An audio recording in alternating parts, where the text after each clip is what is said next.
Hello, my name is Greg Cotto. I'm the Gross Receipts Tax Director for the City and County of San Francisco, Office of the Treasurer and Tax Collector. I'm going to be going over an example today of how to file your 2015 Gross Receipts Tax and Payroll Expense Tax annual return for a restaurant chain that has locations both inside and outside of the city. I'm going to be demonstrating that this business has employees inside and outside of the city. Let's say that they have 30 employees overall. We're going to show that about 20 of those employees are in San Francisco, 10 of them are outside of San Francisco. We'll have the payroll expense in San Francisco be about $500,000, and then we'll also have outside of San Francisco that payroll expense is going to be about $200,000. And then we're going to also show that they have total gross receipts of $6 million with about $4 million of those gross receipts coming from their locations in San Francisco. So they're just going to have be in the business activity of food services, and they're not going to have any other gross receipts, any other deductions or anything like that. So with that, we'll go ahead and get started. And so this is the letter that we received from our office. On our letterhead, it's going to have your name and your address on it. And then up in that top right corner, there's going to be your business account number and your online PIN. Those are two of the three items that you're going to need to log in to your filing.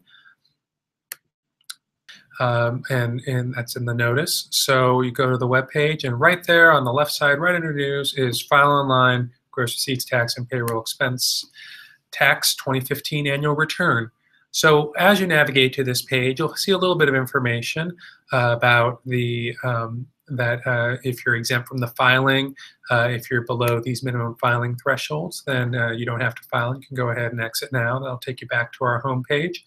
If you're coming up on the deadline and you would like to request an additional 60 days beyond the February 29th deadline, you can click this link and that'll tell you how to do that. You'll need to make some tax payments in order to accomplish that. Then we have links to our instructions as well as the link to enter the filing. So let's go ahead and enter the filing. And you to our landing page. Again, just a little information up front. The taxes are due on 2/29. That's both your return and your payments. What you need in order to log in, again, the business account number, your tax identification number, your personal identification number, your PIN, and then your credit card or checking account information. You need to complete each section before you move on to the next one, although you can go back. You can enter and exit at any time. We do have an exit button once you're inside the filing that'll allow you to exit, and everything that you'd saved so far will remain saved. And then you're not done until you see this filing submitted window, which will prompt you to continue. We just show a sample right here. You can always update your information at account update. That's where you can update your contact information, etc. And then right here at the bottom of the page, this is where you do your login. So I'm going to go ahead and use a sample business account number.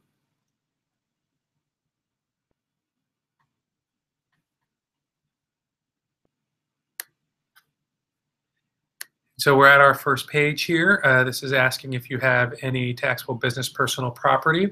And we'll go ahead and answer yes. And then we'll put 30 employees for this business. I'm using a test account, so there's going to be some data already in here. Just to get us oriented here on this first page, starting from the top and going clockwise, first we have our instruction booklet is going to be in every single page of your form.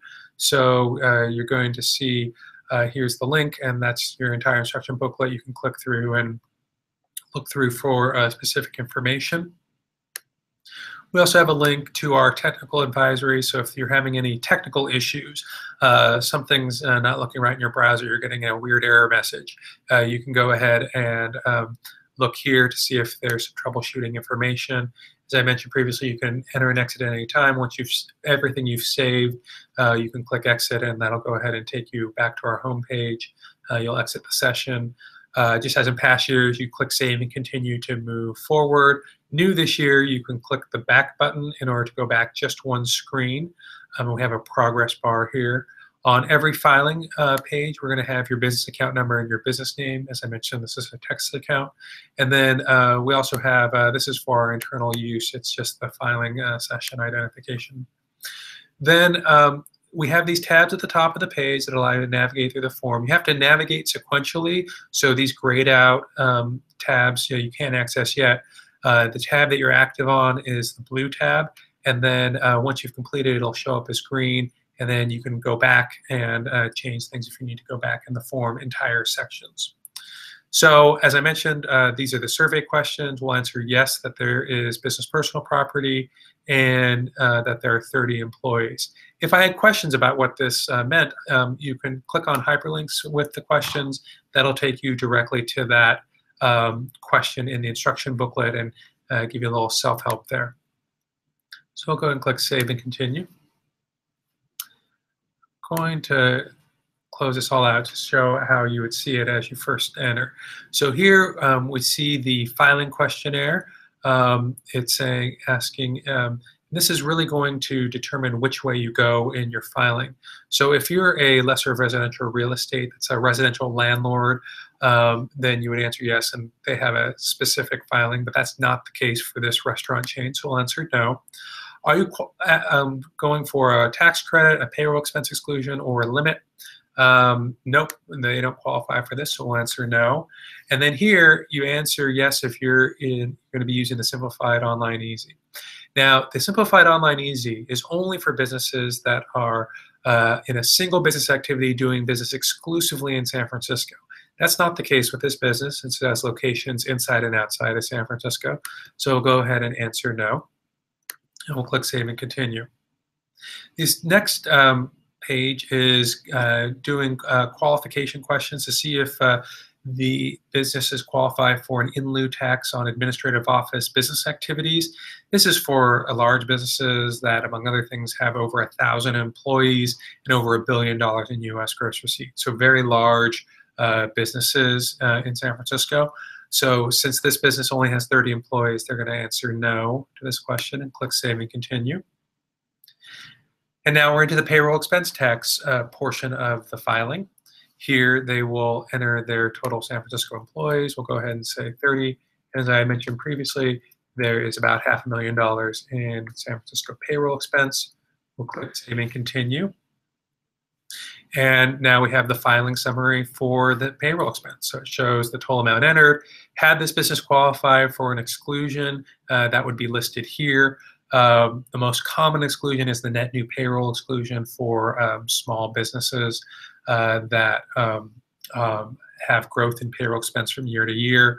And then that will be subtracted. So then you get your net San Francisco payroll expense here on line 3. The net amount is then multiplied by 1.162%, this tax year's tax rate, and then you get your total payroll expense tax before credits. You click Save and Continue. And now you select all your applicable business activities. So these are determined by the NAICS code that applies to your business activity. We've listed some common descriptors from our code, but really these NAICS codes are going to control. And these codes here cover pretty much all business activities that are possible in San Francisco. So you're most likely going to find yourself amongst here. One place that you might have used this information previously is when you file your taxes with the IRS. They ask you for the 6-digit version of this code. So if you look at those first 4 digits on your tax filing, that can be a guide to which one you would use here. Of course, not necessarily in all situations. But here we'll do food services for this restaurant chain. And we'll click Save and Continue. And now we're into our apportionment calculation. And as I had mentioned, since there is 500,000 in San Francisco and 200,000 outside of San Francisco. We have 700,000 in total payroll expense, and then we have 500 in San Francisco payroll expense, and that gets us our apportionment calculation for use in our tax filing. So we'll click Save and Continue. Now we are in our filing of our gross receipts for our food services. So as I had mentioned, there are $6 million in total San Francisco gross receipts, or excuse me, total gross receipts. And then there's $4 million from San Francisco.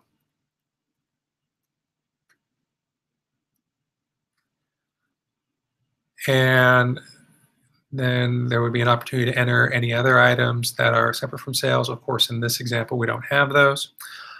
And then any deductions. And again, in this example, we don't have any deductions. You can, of course, find more information about all these lines by clicking on this hyperlink up top that will open up the page in the instruction booklet. And so the form calculates after the allocation and apportionment and gives us about $4 million, 4.1 million in San Francisco gross receipts. That will then be summarized here on this next page.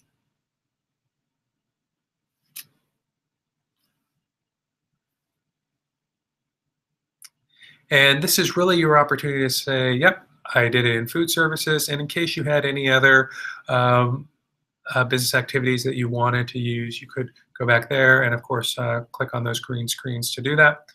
But since we don't, we'll go ahead and click Save and Continue.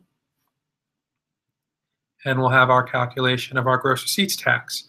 It shows the total gross receipts, and then in each of the tax rate tiers, how much is in that tier, and then how much the rate is for that tier, summing the total tax rate, and then applying the 25% for tax year 2015 on line G.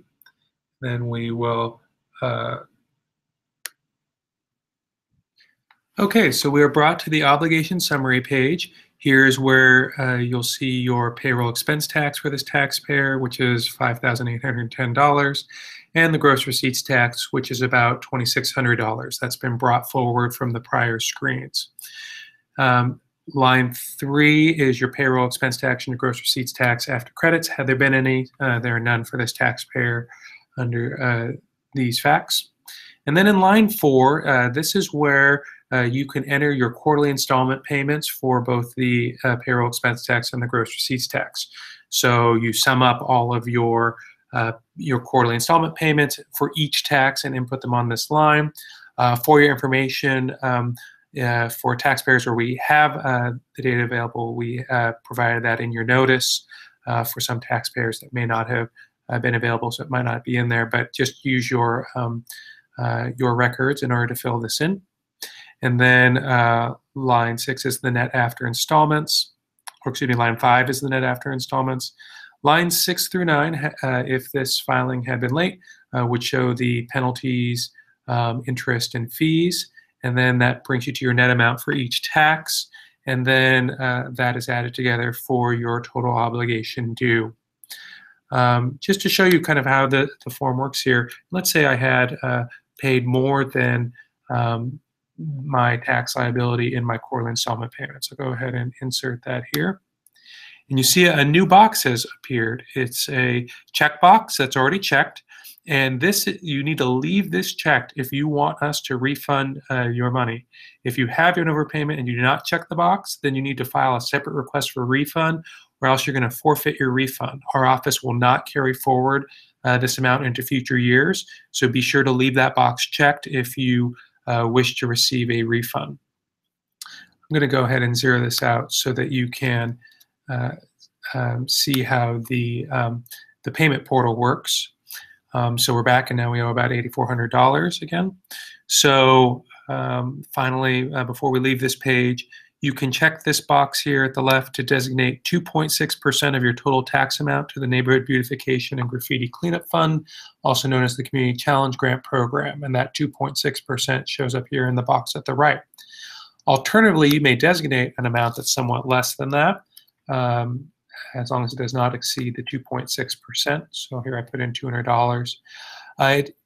It doesn't change your tax liability to designate different amounts. It just designates the amount of your tax that you want to go towards this program. So we can go ahead and I can uncheck this and recheck and get that 218.68 back. And then click Save and Continue to move on to the signing page. Here we're at the taxpayer statement page where you fill in your information, your initials, your name, your title, your phone number, and your email address. After reading the statement, this is essentially signing the form. If you wish to take a quick check at what you filed prior to hitting submit and submitting it, you can hit that button and then you see all the information that you've entered. So a lot of good information there. We'll be emailing this to you to this address that you enter here, but just in case you wanted to see it before you submit. And then of course you hit submit.